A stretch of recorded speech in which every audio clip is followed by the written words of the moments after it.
Hello বন্ধুরা, সবাই কেমন আছো? বিহুর আগের দিন থেকে আমার ব্লগটা স্টার্ট করেছি। দেখো, আমরা বাঙালি বস, কারণ জানোই তো যে কোনো তেহার হোক কাজ তো করতেই হবে। তো বনুকে লাগিয়ে দিলাম ওই যে ঘর মুছতে। তার আমি কিছু কথাবার্তা করছি বনুকে নিয়ে, আর বনুকে দিয়ে কাজ করাচ্ছি। আর ওইখানে ভাই আবার কি নিয়ে চেঁচামেচি করছে জানি না গাইস, তো সেটা তো বলতে পারবো না। তো বনু কাজ করছে আর পেছনে পেছনে আমি ক্যামেরা নিয়ে ঘোরাঘুরি করছি। তারপরে দেখো বিহুর জন্য সব রেডি। তোর বোনও আমাকে বললো কি ক্যামেরা না করার জন্য। আমি বলছি আমরা ব্লগার গাইস, আমরা তো ভিডিও করবই। তারপরে ভাইয়ে বললো যে ওর ডায়েরিটা দিতে আর কি। তারপর বোনও বললো জানো তো কত কষ্ট করে কাজটা করলো। তারপরে ভাইয়ে বললো কি যেতে। তারপরে আমি ভাবলাম তোমরা কিছু করো না, আমি যাচ্ছি। তারপরে বোনও বললো না না আমি যাচ্ছি, কাজটা আমি করেছি তো আমি যাই। তারপরে দেখো এত ভিজা ছিল ঘরটা। তারপরে বোনও চলে গেলো। তো ভাইয়ে দিয়ে দিল, কারণ কি জানো গাইস, বিহুর বাজার করবে তাই জন্য একটা লিস্ট করে, তোমরা তো জানোই। আর বাজারে গেলে কিছু লিস্ট করে। তারপরে চলো রাতের বেলা। আমরা তো সন্ধ্যা দিন থেকে স্টার্ট পিঠে বানানো শুরু আমাদের বাড়ি। তোমরা তো জানোই আমরা জয়েন্ট ফ্যামিলিতে অনেক লোকজন, ভাই বোন ছোটো সবাই।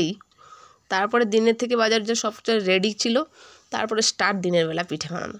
আর জিডিপি মানিয়ে দিয়েছিলো। গুড মর্নিং গাইস, বিহুর দিন সকালবেলা সবাই কেমন আছো? তো ভোর ছিল, জানো তো এই নিয়মটা তোমাদের কাদের কাদের আছে। আমরা বলি ওই উলির ঘরটা। তো সকাল ভোরবেলা রুদ্র ওঠার আগে জ্বালানো হয় ওইটা। তো আমি সামনে ছিলাম, আর ভাই তো ঘুম থেকে উঠে আমি তখন এসেছি। তারপর জানো তো একটা নিয়ম আছে, বিনা স্নান করে ওই আবার আগুনটা আবার পাপ হয়। তারপরে থেকে আমি আর কি বললাম ভাইয়ের জন্য। তারপরে ওখানে এসে দেখি আবার মায়ের ঠাকুর দিয়ে একদম ফ্রেশ। বিহুর দিন দেখো, বিহুর দিনে বাড়িটা গোপর লেপা উপা না থাকলে তো একদম ভালো লাগে না। কি পরিষ্কার, পুষ সংক্রান্তির দিন। আর বোনও ড্রেস পরে একদম রেডি। তারপর ঠাকুমাকে মাসি কিছু পিঠা আনে দিয়ে গেলো। তারপর ঠাকুমা ওই খাওয়া দাওয়া করছিল পিঠাটাই আর কি। দেখো ঠাকুমার দাঁত নাই, একটু প্রবলেম, তার জন্য ঠাকুমার জন্য গরম গরম পিঠে দিয়ে গেলো মাসি খাওয়ার জন্য। আর আমি আবার বসে বসে আছি আর কি। বোনু রোদ উঠেছিল, কিছু কালকের পিঠে বানানো বাকি ছিল, যেমন পাটিসাপটা। তো মায়ে আমাকে চাপিয়ে দিল ওই কাজটা করার জন্য। আর আমার অনেকটা ঠান্ডা লেগেছে, স্নান টান করে। তারপরে আমি বসে পড়লাম। তো বাবাকে দেখো কি পিঠে খেয়ে এতটা পিঠে খাওয়া দাওয়া করলো। তারপরে গানে ওর আচার খাওয়ার ইচ্ছা করতো, আমি দিলাম কিছুটা আচার এনে। তো খাওয়া। তারপরে জানোই তো আমি আমার ঠাকুমাকে সবের আগে প্রণাম করলাম আর কি। ওই নিয়মটা তো সবেরই আছে, আমাদের তো আছেই না। ছোটোবেলা থেকে যেগুলো দেখিয়েছে বা শিখেছে তাই। তারপরে দেখো কয়েকজন পুচকি আমাদের গ্রামে এসলো আর কি, আমাদের বাড়িতে প্রণাম করতে সবাইকে। তা আমরা এখনও পর্যন্ত যাইনি মানুষ বড় কাদেরকে প্রণাম করতে যাব বলে। তারপরে রোদ হয়ে দেয়। ওই দিন ছিল দারুণ টাটকা টাটকা রোদ, দুপুরবেলার খাওয়ার আইটেম ছিল আমাদের বাড়ি। তারপরে ভাতের সব আইটেম সাজিয়ে থালা নিয়ে বসে পড়লাম উঠোনে খাওয়ার জন্য। তা আমার ঠাকুমা আমার ডাক দিল যে ওর নাকি পানের বাটাটা দিতে আর কি।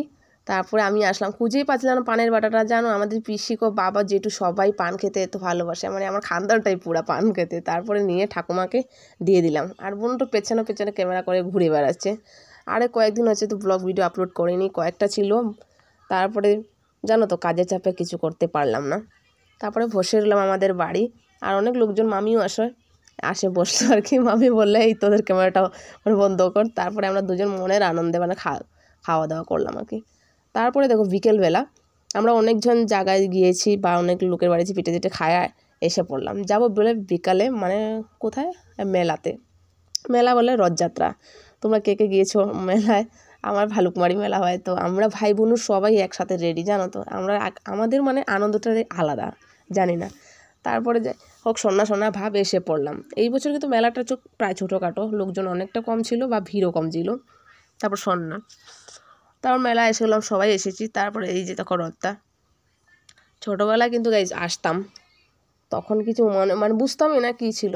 এখন তো সব কিছু জানি বা বুঝি, বা যে কোনো মেলায় হোক যাই। তারপরে মনে নাকি একটা আংটি কিনবে, আর দোকানদারের কাছে একটা লাইটও ছিল না, মোবাইল জ্বালিয়ে ফ্ল্যাশ দিয়ে একটা কিনলাম। আর এই যে দেখো ঠাকুর।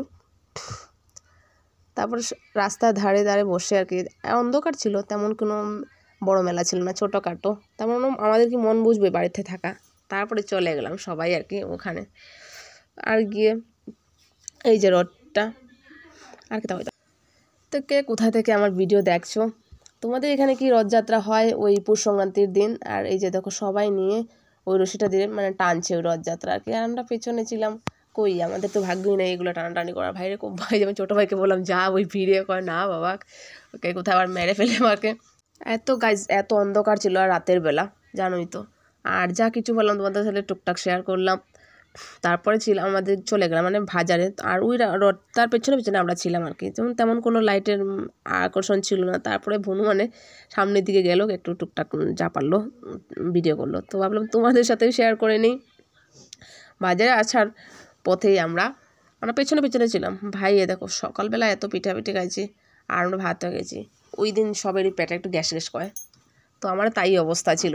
তো ভাইয়ে ডিমান্ড করে বলেছে ফুচকা খাবে। দেখো আর যে কোনো জায়গায় খাওয়া দাওয়া কথা নিয়ে কথাবার্তা, কী করবো বল গাইস, আমার ভাইটা ছোটো। তারপরে কি সব কিছু ছেড়ে আগে বললাম তো আগে ওকে ফুচকাটা খাইয়ে নিই। তারপরে ভাই আমার দুটোটা ভাইকে নিয়ে চলে গেলাম। তো এই প্রথমবার কোনো মেলায় গিয়ে আমি আর বোনও মানে কিছু খাওয়া দাওয়া করিনি, জানো গাইজ। একটুকু আমাদের ক্ষুধা মানে পেটে জায়গা নেই, আর কি খাবো। তারপর আমার ভাই জানো তো একটু হাল্লা চিৎকার করে বা